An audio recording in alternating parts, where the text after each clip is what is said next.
Morning! Maddening! Welcome to the India Explained podcast, recorded in London and San Francisco. One take, unscripted, no rehearsal. Hey Bunty, what's up in London, man? Everything okay now in the city? I mean, you guys have been doing a remarkable job of, keeping things going and set a magnificent example of exactly how one should react to such an event, notwithstanding the kind of remarks that have been coming from the American president about the mayor being weak and so on and so forth.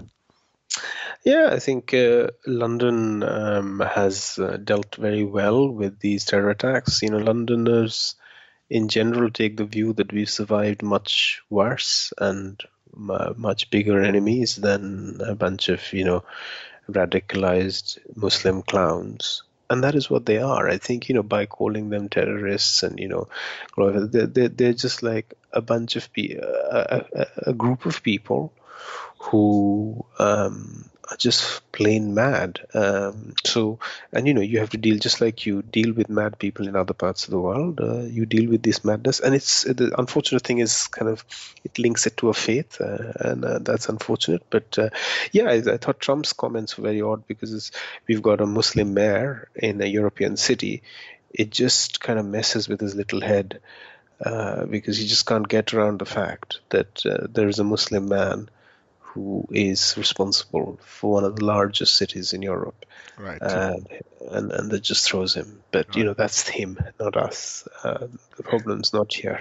Yeah. Well, you raised a very good point, and I think again this is something we need to pick up on and talk about the semantics and the right term to use because I've actually had a slightly different take on this matter, which is that I find the term Islamist sort of euphemistic because I think I agree with you that these are individuals who are extremists. I do believe that these are people who are, not acting in their right mind, so to speak. But at the same time, this argument that they're not authentic Muslims because an authentic Muslim would never do this. To me, they self-identify as Muslims. They are affiliated with an organization that seeks theological justification and so on. Means that if we sort of keep beating around the bush, we don't accept that this too is part of the problem with the contemporary Muslim landscape. But That is a fair point. That is a fair yeah, point. but that's, You I make a think, very good. that's a very complex issue, and we will definitely talk about that.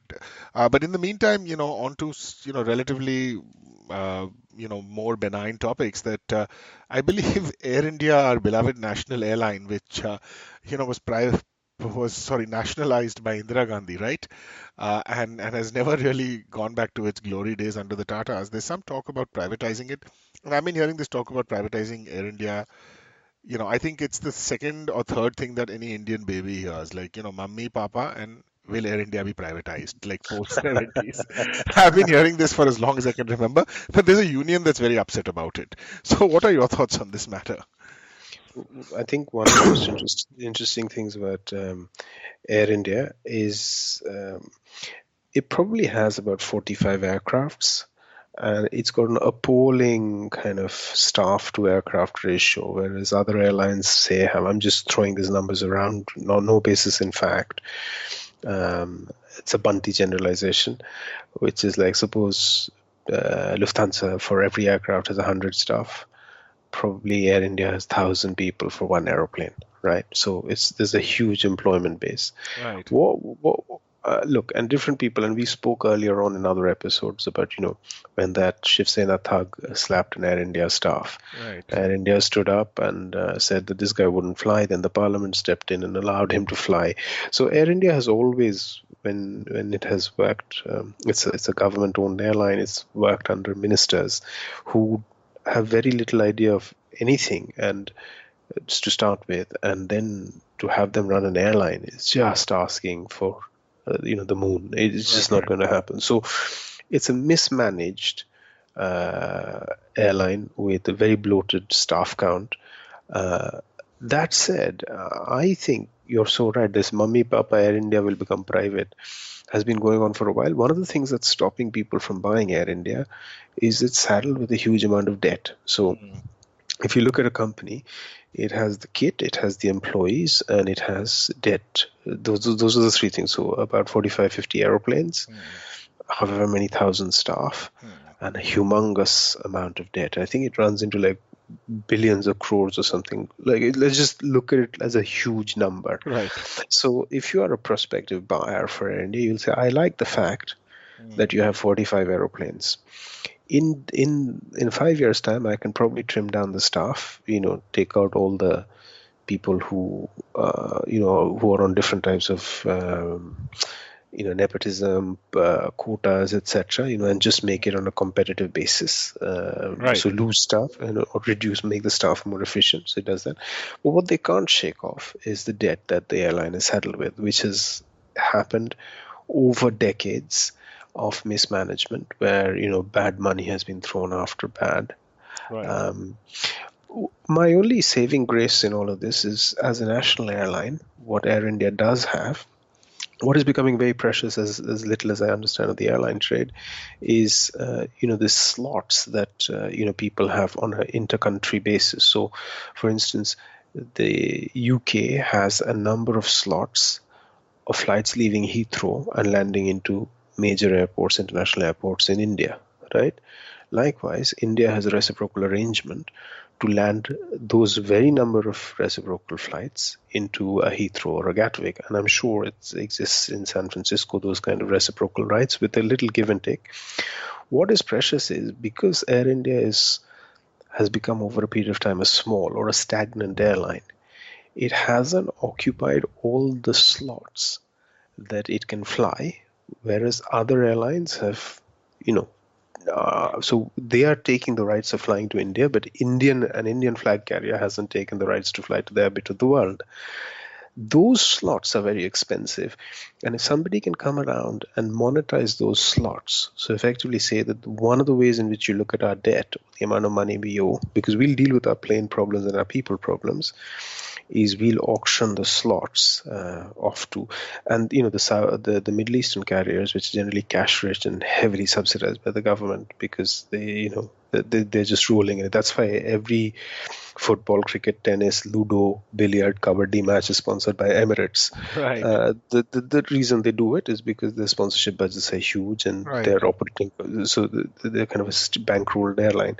So if one of those Middle Eastern airlines start buying off Indian slots, so you sell off that slot, lease it out to them for 20 years, then you can adjust the debt. Anyway, I don't want to make the discussion too technical. Suffice to say that I think privatizing the Air India would be a brilliant idea.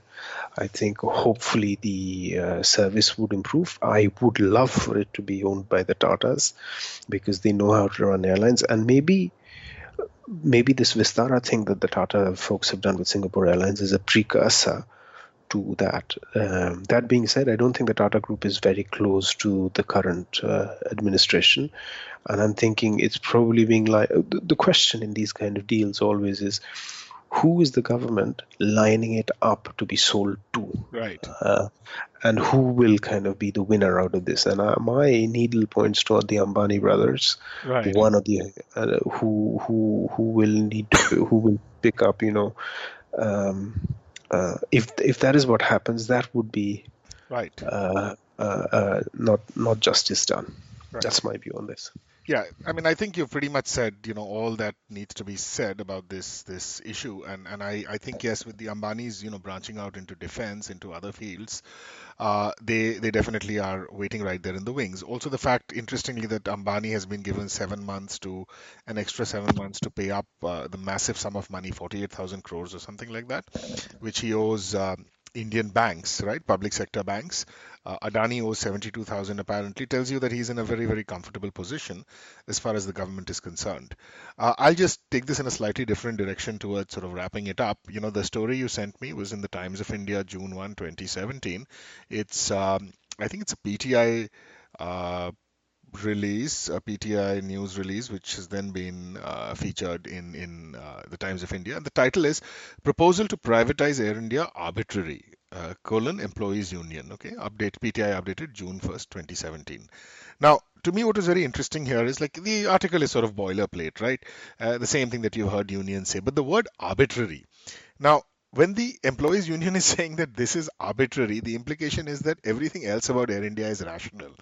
And the first thing that came to my mind is that, boss, Air India is the embodiment of arbitrariness, right?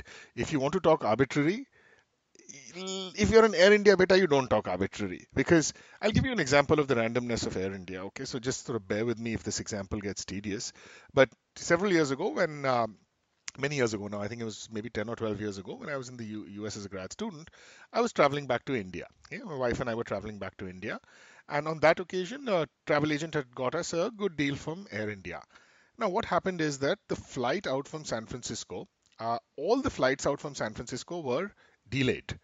And the reason they were delayed is because there was a blizzard at Chicago. So it was basically, uh, we were doing a domestic flight, a local flight, United or something, San Francisco, Chicago, and then Chicago, Air India had this 16-hour flight, which was Chicago to Delhi. Every other airline said it's delayed. Air India, when one called them, they kept insisting it was on time, even though it was not humanly possible for any flight to take off from Chicago at that time. But officially, they would insist they were on time. When we got to Chicago, not only did Air India leave in a delayed way, that particular flight got delayed by another 5 hours. And the reason was that some lights in the last third of the plane weren't working, so they had to reshuffle all the seating. So, we had requested an aisle seat, which we lost. I mean, it's not a big thing, but families were separated from each other. Families with kids were separated from each other. It was an absolute and utter disaster. And then I realized that non-stop basically was a very euphemistic term because that particular flight, it didn't really make it non-stop to Delhi. What it did was, a Bombay, sorry. What it did was it stopped at Frankfurt. And now the idea was that it's a non-stop flight because it stops at Frankfurt. You keep sitting for 45 minutes. In those 45 minutes, the plane refuels and you take off. Okay. But hey, guess what? New regulation means that even if a plane stops for refueling, passengers have to get off. So we got off, but hey, because it's technically non-stop, we were just herded in an area like cattle. Uh, and we couldn't go out into the rest of the airport. So you get all the disadvantages of a stopover without any of the advantages. And finally, we had to do security again because of a law. So I mean, to me, like this, the randomness of this, it's a one bizarre event after another. This sums up what arbitrary is. So then, for these people to talk about this is arbitrary and unfair is just, it talks about it's just some massive kind of self-delusion. One of my friends put it very nicely. He said, when you fly Air India, as the plane is taking off, you need to look outside the windows and see if the wings are flapping, because anything is possible with Air India. And the other thing that you think is, always there's going to be a Captain Talwar, or the captains have very violent names. Mm. There's going to be Captain Talwar, Captain Jasjeet, Captain, like violent warrior names in pilots. And I don't know why I'm saying that, but that's the only Okay, it's other. okay. Yeah, yeah, you're on dangerous territory here, man. But and okay, and then Indians boozing on Air India because Air India's food is good. I'll give it that, right?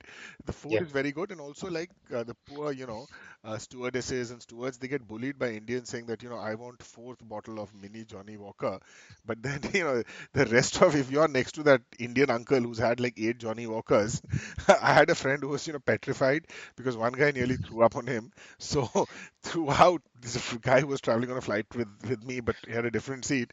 Every now and then he would come and ask me, "What do I do?" Because if this guy throws up on me in the middle of the flight, I'm doomed. So that is those are One last observation about Air India.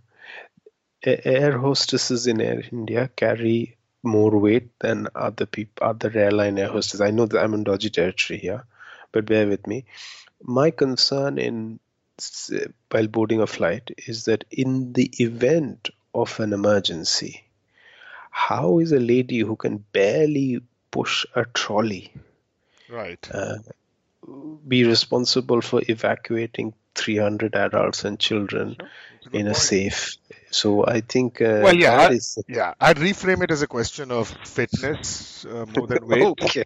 Okay, Okay, okay. and I'm going to, sorry, I know this last observation. We're at 15 minutes, so I'll share one thought and then you can share a final word.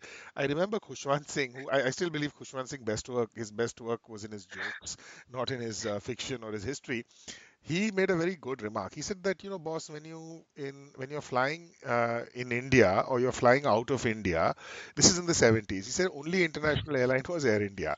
So he said when you're landing, they're saying, we hope you will fly with us again. And he's like, bastard, what choice do I have? You're the only airline. Of course, I'm going to fly with you again. So why are you rubbing insult, adding insult to injury, rubbing salt to wound by saying that we hope you shall again? No, but I think we should end on the fact that Air India food is lovely, and if it gets privatized as an airline, we hope nobody kind of screws up the food Yeah, because it's really good. Whether they yeah. do manage the drink and budget it, that's another matter. That's a So, good chalo point. Rohit, Okay, let's wrap this up. Good take night. care. Good night, A good day. boss. Take care. Take Take care. care. Bye bye. Bye.